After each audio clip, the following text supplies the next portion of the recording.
L'objet de cette rencontre, ce sont des concertations.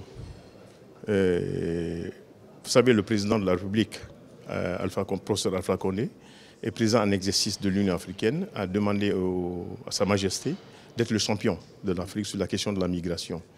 Donc, Sa Majesté est en train de développer un agenda africain pour la migration. Donc, les concertations d'aujourd'hui entrent dans ce cadre-là. C'est l'objet, c'est la raison pour laquelle le président en exercice de l'Union africaine a donné le mandat à Sa Majesté pour que l'Afrique prenne cette question de migration et qu'il impose son propre agenda. D'abord, un agenda concerté, c'est-à-dire qu'il faut qu'on s'entende tous en Afrique sur les éléments de cet agenda, et ensuite que ça serve de document de base, de référence lorsque nous traitons avec les partenaires. Dans l'Union européenne, par exemple.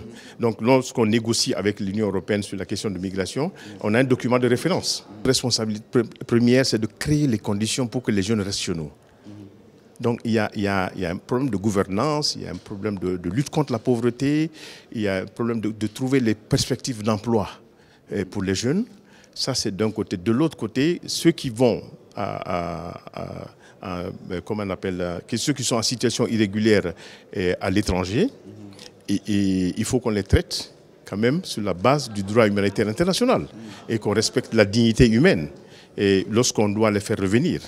Donc nous sommes prêts à coopérer avec nos partenaires tout en acceptant, tout en respectant leur souveraineté sur leur loi d'immigration, mais en même temps aussi, il faut qu'on respecte la dignité humaine. C'est un peu cela, mais c'est notre responsabilité, nous, de créer les conditions pour que les jeunes croient en l'Afrique. Mais nous demandons à nos partenaires de nous aider dans ce sens. Parce que ce n'est pas eux seuls qui souffrent de la migration. Nous aussi, nous souffrons parce que nous voyons nos jeunes aller mourir dans la mer Méditerranée ou bien qui sont bloqués dans le désert.